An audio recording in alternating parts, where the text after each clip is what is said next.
आपका स्वागत है इस प्यारे से platform knowledge with Pandey ji पे। जैसा कि परसों वाली वीडियो में हम लोगों ने एक्सरसाइज 1.3 के कुछ क्वेश्चंस किए थे, क्वेश्चन नंबर 2 तक शायद, बाकी आपको होमवर्क दिया था। अगर उसमें आपको कोई डाउट आ रहा हो तो आप कमेंट सेक्शन में कमेंट करें, हम उसका reply as soon as possible देने का प्रयास करेंगे। तो हम लोग 1.2 तक कंप्लीट कर लिए थे, हमारा एक टॉपिक बचा हुआ था इंटरवल वाला। बाकी हम लोग सबसेट के बारे में पढ़ चुके थे, प्रॉपर सबसेट, पावर सेट क्या होता है, सब हो गया था। आज हम नए टॉपिक की ओर बढ़ते हैं जो कि काफ़ी इम्पॉर्टेंट पार्ट है आपके एनडीए एग्ज़ाम वगैरह, और 12th में भी आता है वेन डायग्राम वगैरह। तो काफ़ी इम्पॉर्टेंट टॉपिक है आपका, ये पार्ट है अभी 11th क्लास के लिए भी और आगे के लिए भी इम्पॉर्टेंट है। तो आज हम वेन डायग्राम के बारे में पढ़ेंगे और ऑपरेशंस ऑन सेट के बारे में पढ़ेंगे। उसके बाद एक्सरसाइज 1.3 के कुछ क्वेश्चंस करेंगे। तो चलिए स्टार्ट करते हैं अपना video. Venn diagram, Venn diagram का मतलब क्या होता है, पहले आप लोग इसको समझिए कि वेन डायग्राम मतलब होता क्या है। What is Venn diagram? To express the relationship among sets in a perspective way। Express करने का एक वे तरीका है रिलेशनशिप एमंग सेट को in perspective way. We represent them pictorially. Pictorial आपने पिक्टोग्राफ वगैरह बना होगा 10th क्लास 9th क्लास में। तो इसका मतलब डायग्राम के through is known as Venn diagram. आप लोग इंग्लिश पे मत जाइए, मेरी लैंग्वेज को समझिए, भाषा को, और अपना कॉन्सेप्ट क्लियर कीजिए आप लोग, जिससे आप लोग आगे क्वेश्चन कर सकें। तो वेन डायग्राम का मतलब आप लोग ने देख लिया कि क्या होता है, इसका मतलब इंग्लिश डिफिनेशन जो उसकी है। बाकी वेन डायग्राम आपका ये ऐसे बनाया जाता है, वेन डायग्राम बना हुआ है। यू जो है यूनिवर्सल सेट होता है, यूनिवर्सल सेट, ये यूनिवर्सल सेट होता है, और ये ए एंड बी 2 एलिमेंट हैं इसके अंदर। ठीक, आप लोग समझ गए होंगे वेन डायग्राम का मतलब क्या होता है। इसी में आपको एग्जांपल दे दिए जाएंगे। आपको वेन डायग्राम में बस इतना समझना है कि वेन डायग्राम होता क्या है, बस। बाकी उसके जो आगे कॉन्सेप्ट हैं आप ऑपरेशन ऑन सेट पे समझेंगे। तो हमारा आगे जो टॉपिक है वो है operation on set. Operation on set, पहला जो इसका टॉपिक है यूनियन ऑफ सेट। कल मैंने आपको बताया था यूनियन ऑफ सेट मतलब क्या होता है। ए यूनियन बी का मतलब क्या होता है, ए यूनियन बी का मतलब क्या होता है। ए यूनियन बी का मतलब ये होता है, जो मैंने कल बताया था आपको, यूनियन वर्ड के बारे में बताया था, यूनियन मतलब क्या होता है। तो चलिए आज इसका हम लोग वेन डायग्राम में सीखते हैं यूनियन मतलब क्या होता है। ये साइन जो होता है वो होता है यूनियन का, यूनियन का आपका यूनियन, यूनियन। तो ए यूनियन बी आपका जो होगा वो ए एंड बी कंप्लीट होगा। मैं इसको स्केच कर रहा हूँ, आप लोग कर लीजिएगा पेन से अपने, शेडेड कर लीजिएगा इसको आप पेंसिल से अपने आप लोग। तो आप लोग समझ गए यूनियन का मतलब क्या होता है। ए यूनियन बी, दोनों जो एलिमेंट हो कंप्लीट होगा यूनियन बी। उसके बाद इंटरसेक्शन, इंटरसेक्शन मतलब क्या होता है, ये इंटरसेक्शन का साइन है।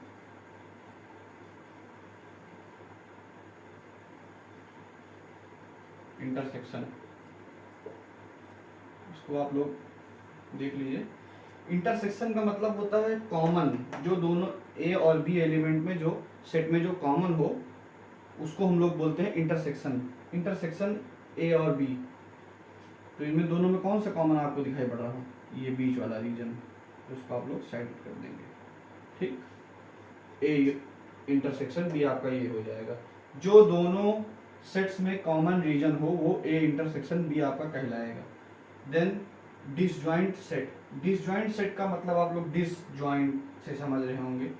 ए इंटरसेक्शन जब फाइव बना हुआ है, फाइव मैंने बताया था क्या होता है, नल क्या होता है, वॉइड क्या होता है। तो जब ए इंटरसेक्शन बी आपका नल आ जाए, कहीं भी अगर दिया हो ऐसे ए इंटरसेक्शन बी, दोनों का इंटरसेक्शन जो नल आ जाए, दोनों के बीच का इंटरसेक्शन नल आ जाए, कुछ न मिले, तो उसको आप लोग डिसजॉइंट सेट बोलेंगे। क्या बोलेंगे, डिसजॉइंट सेट बोलेंगे। जब ए इंटरसेक्शन बी का जो ए इंटरसेक्शन बी है जो जब वो फाई आ जाए, फाई को नल बोलते हैं, वाइड बोलते हैं, एम्प्टी बोलते हैं, नल आ जाए तो उसको डिसजॉइंट सेट बोलते हैं। चलिए हम लोग आगे बढ़ते हैं इसके आगे। पहले उससे पहले कुछ क्वेश्चन हम लोग इस पर प्रैक्टिस कर लेते हैं। जैसे आपका इंटरसेक्शन ऑफ सेट पे, इंटरसेक्शन ऑफ सेट पे कुछ आपसे पूछ लिया गया। इंटरसेक्शन पे क्वेश्चन आप इंसर्ट एक्सरसाइज भी दिए हुए हैं, तो आपको मैं कुछ क्वेश्चन कराए दे रहा हूँ। एग्जाम्पल, इंटरसेक्शन ऑफ सेट के एग्जाम्पल। फर्स्ट, लेट सेट आपका ए दिया गया है 1 2 3 4 एंड बी 1 4 6 2। क्वेश्चन से आप पूछ लिया गया इसमें ए इंटरसेक्शन बी। तो ए इंटरसेक्शन बी क्या होगा, मैंने बताया आपको जो दोनों में कॉमन रीजन हो, ए और बी सेट में जो कॉमन रीजन हो उसको हम लोग ए इंटरसेक्शन बी लेते हैं। जो ए और बी दोनों में कॉमन रीजन हो हम लोग उसको लेते हैं। तो सेट ए में 1 2 3 4, सेट बी में 1 4 6 2, इन दोनों में कॉमन रीजन कौन सा है, तो आप लोग लिख देंगे A intersection B, A intersection B. दोनों में कॉमन कौन मिल रहा है आपको, पहला 1 है, फिर 2 है, फिर 4 है। आपसे यही पूछेगा और आपका आंसर रेडी है, ये आपका आंसर हो जाएगा, ये आपका आंसर हो जाएगा। उम्मीद है कि आप लोग को एग्जाम्पल समझ में आया होगा। इससे आपके एनसीईआरटी एक्सरसाइज पे काफ़ी क्वेश्चन होंगे और भी अदर बुक्स के क्वेश्चन होंगे, हमें भी दिए हुए हैं एमएल अग्रवाल वगैरह पे। तो इंटरसेक्शन आपको दो सेट दे देगा ए और बी, उसके बीच का आपको इंटरसेक्शन पूछेगा, तो आपको इंटरसेक्शन उसका निकालना होगा। चलिए आगे बढ़ते हैं हम लोग। डिफरेंस ऑफ सेट का मतलब क्या होता है, हम आपको इसको एग्जाम्पल देके समझा रहे हैं कि डिफरेंस ऑफ सेट का मतलब क्या होता है। लेट सेट ए हमने लिया है 1 2 3 4 5 5 5। हमने बी लिया है 1 2 6 8 7। हमने दो सेट लिए हैं ए और बी, तो जो इनका डिफरेंस होगा, मतलब इनका डिफरेंस मतलब क्या होता है, ए माइनस बी। इनका डिफरेंस कितना आएगा, आप लोग समझिए बिल्कुल बिल्कुल आसान भाषा में, इजी लैंग्वेज, बिल्कुल प्यार से। हमने सबसे पहले दो सेट ले लिया, दो सेट लेने के बाद ए माइनस बी इनका डिफरेंस यहाँ हमको इनका डिफरेंस लिखना है यहाँ। तो सेट ए के जो एलिमेंट बी में है, ध्यान से समझिएगा, कोई डिफिनेशन नहीं समझा पाएगी आपको इतना अच्छा जितना मैं समझा रहा हूँ। सेट ए के जो एलिमेंट बी में हैं उनको छोड़ करके बाकी ए के सारे एलिमेंट लिख देना है। सेट ए के जितने एलिमेंट बी में हैं उनको छोड़ करके ए के सारे एलिमेंट लिख देना है, उसको हम लोग डिफरेंस ऑफ सेट बोलते हैं। मतलब ए के कौन कौन से एलिमेंट बी में हैं, 1 है 2 है और तो कोई नहीं है, इनको दोनों को छोड़ के बाकी ए के सारे एलिमेंट लिख दीजिए 3 4 5। आपका कंप्लीट हो गया। ए माइनस बी सी को बोलते हैं। बाई द वे आपको अगर यहाँ बी माइनस ए पूछ लिया गया, बी माइनस ए में उसका उल्टा बोल दीजिए, बी के जो एलिमेंट ए में हैं उनको छोड़ करके एक बी के सारे एलिमेंट लिख दो। तो बी के कौन कौन से एलिमेंट ए में हैं, 1 है 2 है, बाकी 6 8 7 नहीं है तो 6 8 7 लिख दीजिए, 6 8 7। तो by the end summary is this कि अगर आपको ए माइनस बी निकालना हो तो सेट ए के जो एलिमेंट बी में हो उनको छोड़ करके ए के सारे एलिमेंट लिख दीजिए, और उसी का उल्टा बिल्कुल आप बी माइनस ए में कर लीजिए। ये दोनों इंपॉर्टेंट है। आपको एक्सरसाइज 1.4 में इसके ऊपर भर के क्वेश्चन दिए हैं, डिफरेंस ऑफ सेट के ऊपर। उम्मीद है आपको समझ आ गया होगा। ठीक, उसके बाद कुछ law of algebra of set हैं, इसको हम लोग प्रॉपर्टी ऑफ ऑपरेशन सेट भी बोलते हैं। तो पहला हमारा इसमें है इडेम्पोटेंट लॉस। इडेम्पोटेंट लॉ का मतलब समझिए क्या होता है।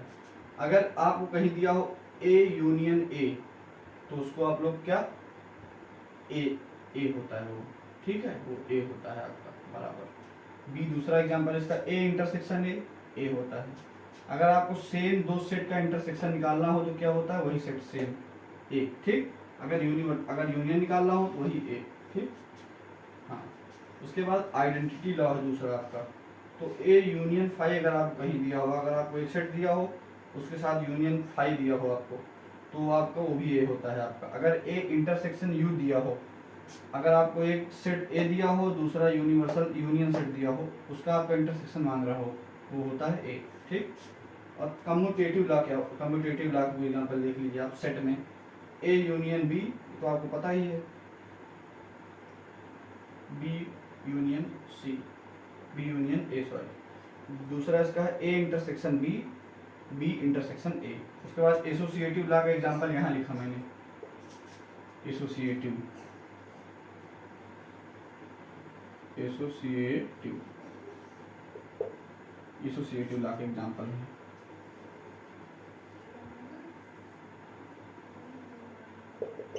इसका पहला जो एग्जांपल आपका है वो है A union B union C. A union B एक साथ लिखा है, यूनियन सी। उसके बाद फिर आपको ए यूनियन ब्रैकेट में बी यूनियन सी लिख दिया। मतलब अगर आपको ये याद नहीं है, आपको ये करना है, तो कैसे करेंगे आप, इसको छिपा दीजिए, ए को बाहर निकाल लीजिए, यूनियन लगा दीजिए, ब्रैकेट के अंदर बी यूनियन जो बचा हो बी उसका यूनियन कर दीजिए। देखिए वही है, ए बाहर निकाल दीजिए, यूनियन लगा दिए, ब्रैकेट के अंदर जो बचा उसका यूनियन कर दीजिए, बी यूनियन सी। दूसरा एग्जांपल इसी तरह इंटरसेक्शन वाला भी है, जो बचा है बाहर उसको लिख दीजिए, इंटरसेक्शन लगा दीजिए, बाहर ए लिख दीजिए, अंदर इंटरसेक्शन लगा दीजिए। ठीक, तो ए इंटरसेक्शन बी, बाहर इंटरसेक्शन सी। ठीक, उसके बाद last and fifth distributive law. Distributive law मतलब क्या होता है, A union bracket B intersection C, जो होता है ए यूनियन बी एक ब्रैकेट में, इसको अलग अलग कर दिया, इसको इसके साथ मल्टीप्लाई कर दिया यूनियन लगा के, उसके बाद इसको इसके साथ मल्टीप्लाई कर यूनियन लगा के, बीच में इंटरसेक्शन है, ध्यान रखिएगा। अगर यहाँ आपका यूनियन हो जाए, अगर यहाँ आपका यूनियन हो जाए, अगर यहाँ आपका यूनियन हो जाए और यहाँ आपका इंटरसेक्शन हो जाए, तो ये चेंज हो जाएगा, इस तरह हो जाएगा। देखिए यहाँ इंटरसेक्शन हो जाए, यहाँ यूनियन हो जाए, ए इंटरसेक्शन बी। यहाँ का जो साइन है, यहाँ का जो साइन है वो आपका, यहाँ का जो साइन आपका ये डिसाइड करेगा, जो ब्रैकेट के अंदर लिखा होगा, जो यहाँ साइन होगा वो यहाँ साइन होगा इस कंडीशन में। ठीक, देखिए जैसे यहाँ यूनियन था तो यहाँ यूनियन आ गया, यहाँ इंटरसेक्शन था तो यहाँ इंटरसेक्शन, इसमें कंफ्यूज नहीं होना आपको। तो उम्मीद है आपको डिस्ट्रीब्यूटिव लॉ तक समझ गए होंगे, पूरा डिफरेंस तक समझ गए होंगे। तो हम लोग आगे बढ़ते हैं एनसीईआरटी एक्सरसाइज 1.4 के ऊपर। जो हमारा पहला क्वेश्चन दिया गया है, क्वेश्चन पहला हमारा बोल रहा है find the union. Find the union बारे में मैंने आपको कल ही बता दिया था, बाकी अभी क्वेश्चन करेंगे तो क्लियरिटी और आ जाएगी क्वेश्चन करने से, क्योंकि प्रैक्टिस जितना करते हैं, practice makes man perfect. Practice करने से जितना अच्छा रहता है, बहुत अच्छा रहता है प्रैक्टिस करने से। पर डे आप 50 क्वेश्चन मैथ में लगाइए, प्रैक्टिस बहुत अच्छी हो जाएगी। पहला क्वेश्चन इसमें हम लोग का है एक्सरसाइज 1.4 का, एनसीईआरटी एक्सरसाइज 1.4 का, एक्सरसाइज 1.4 फर्स्ट का, first find the union of each of the following. आपका इसमें एक्स एक सेट दिया गया, एक सेट वाई दिया गया है। तो यूनियन का मतलब मैंने क्या बताया था, जो दोनों में कॉमन हो उनको एक बार लिखना है, बाकी दोनों सेट उसी तरह लिख देना है। तो आपका जो पहला दिया गया है, मैं इसका लिख रहा हूँ, बाकी डायरेक्ट करा दूंगा। 1 3 5 कर्ली ब्रैकेट बनाता हूँ, y दिया गया है आपका 1 2 3। ठीक, तो आपको उसमें x यूनियन y कैसे निकालेंगे आप लोग। एक्स यूनियन वाई आपसे बोल दिया गया है। तो मैंने कल बताया था यूनियन कैसे निकालते हैं, जो दोनों में कॉमन हो उनको एक बार लिखना है। जैसे यहाँ 1 यहाँ भी 1 है तो आपको यही लिखना 1, सिर्फ सिंगल टाइम जो दोनों में कॉमन है, बाकी दोनों के सारे एलिमेंट लिख देंगे 1 2 3 5। ठीक, देखिए दोनों में 3 3 भी कॉमन था, मैंने इसको 2 बार नहीं लिखा, इसको सिंगल टाइम, तो एक्स यूनियन वाई इस तरह लिखेंगे। बाकी जो आपके इस क्वेश्चन नंबर फर्स्ट का सेकंड है वो है ए, आपका 2 सेट दिए गए हैं, एक ए और बी, तो उसका ए में डायरेक्ट वो क्वेश्चन बोल के कर दूंगा। ए में आपके एलिमेंट है ए ई आई ओ यू और बी में है ए बी सी। तो इसमें दोनों में कौन कौन से कॉमन है, इसमें आपका कॉमन है ए, तो उसको सिंगल टाइम लिख के बाकी सारे एलिमेंट लिख दीजिए A B C E I O you. ठीक, ये हो जाएगा आपका। मतलब अगर आपको यूनियन निकालने को कभी दे दिया जाए, 2 सेट दिए जाते हैं, दोनों सेट में जो कॉमन हो उनको सिंगल टाइम लिख के बाकी दोनों के एलिमेंट सारे उसमें सेट में लिख दीजिएगा। ठीक, समझ गए होंगे उम्मीद है। बाकी 1 क्वेश्चन आप लोग सारे कर लेंगे घर पे, काफी आसान क्वेश्चन है। ठीक, तो हम लोग आगे बढ़ते हैं दूसरे क्वेश्चन की तरफ। दूसरा क्वेश्चन हमारा है लेट ए, हमको इसमें 2 एलिमेंट दिए गए हैं। ए दिया गया है हमारा इसमें ए कॉमा बी और बी ए दूसरा हमारा सेट दिया गया है A comma B comma C, और हमको इसमें is A subset of B, पहला पार्ट हमारा ये है, फर्स्ट पार्ट मान लेते हैं इसको, और सेकंड पार्ट हमारा क्या है, ए यूनियन बी निकालना है।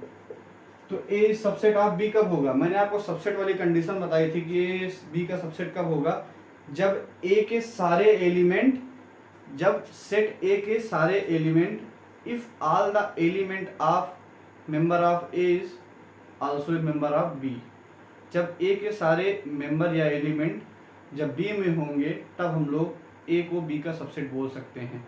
इट मीन्स कि A is subset of B if every member of set A is also a member of set B, then we can say कि A is subset of B।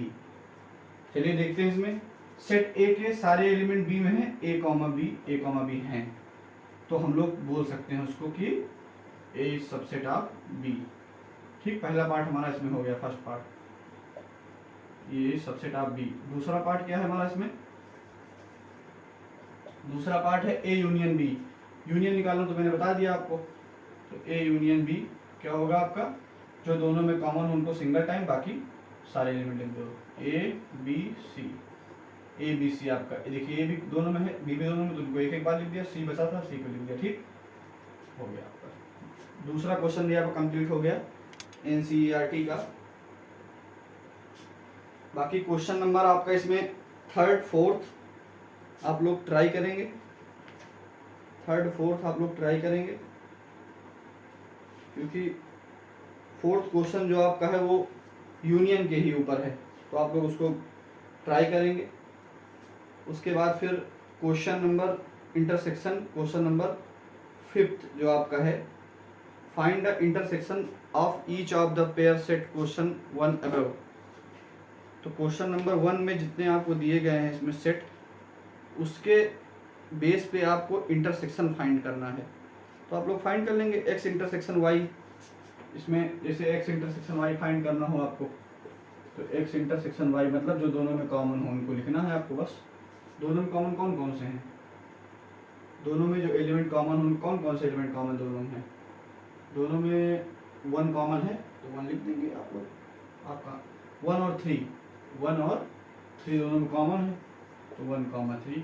ठीक, इसी तरह आपका intersection वाला part भी हो जाएगा। इंटरसेक्शन में दोनों में 2 सेट में जो कॉमन हो उनको आप लिख लीजिए बस, बाकी नहीं लिखने हैं आपको, इंटरसेक्शन भी हो जाएगा। उसके बाद फिर आपका 6 क्वेश्चन जो है उसमें आपको इंटरसेक्शन सब में फाइंड करना है, मैं इंटरसेक्शन बता दिया आपका। चलिए 6 में पहला पार्ट बता दे रहा हूँ आपको, क्वेश्चन नंबर 6 का फर्स्ट पार्ट।